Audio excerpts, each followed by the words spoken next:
TV anchoring to cinema ஹீரோவா எஸ்கேவோட ஜேர்னியை பற்றி நம்ம எல்லாருக்குமே ரொம்ப நல்லா தெரியும். இவருக்குள்ள இருக்கிற ஒரு சில திறமைகள் என்னன்றதை நம்ம ஸ்டைலில் பார்க்கலாம் வாங்க. Number 1, mimicry artist. இவர் காலேஜ் படிக்கும் போதே ஒரு சில ஆக்டர்ஸோடைய வாய்ஸ் எடுத்து மெமிக்ரியை ட்ரை பண்ணிட்டு இருந்திருக்காரு.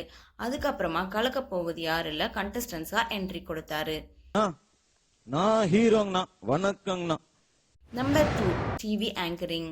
அவார்ட் ஷோஸ் அது இது எது ஜோடி, பாய்ஸ் வெர்சஸ் கேர்ள்ஸ், சூப்பர் சிங்கர்னு அவர் கம்பேரிங் பண்ண ஆரம்பிச்சாருன்னா எல்லார் வாயிலும் சிரிப்பு தான் வரும்.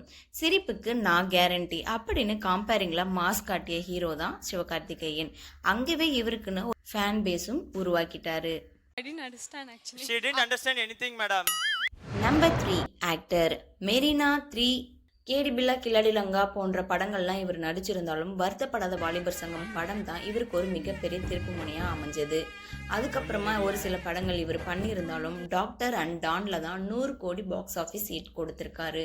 அதுக்கப்புறம் அமரன்ல 300 கோடி ஹிட் கொடுத்து மாஸ் ஹீரோவா மாறிட்டாரு. Number 4, producer. ஹீரோவான கொஞ்ச நாள்லயே ப்ரொடியூசராகவும் மாறிட்டாரு. இவரோட காலேஜ் ஃப்ரெண்டு தான் அருண்ராஜ் காமராஜ். இவருடைய டைரக்ஷன்ல சிவகார்த்தினுடைய ப்ரொடக்ஷன்ல வந்த படம் தான் கனா. Number 5, singer. இவரு மான்கரைத்துல, ராயபுரம் பீட்டர், மாவீரன்ல, வண்ணாரப்பேட்டையில, லிப்ட்ல, இன்னா மயிலு அப்படின்னு ஒரு சில பாடல்களும் பாடியிருக்காரு. And finally number 6, lyricist. இவர் ஒரு சிங்கர் மட்டும் இல்ல, ஒரு சில பாடல்களுக்கு பாடலாசிரியரும் கூட.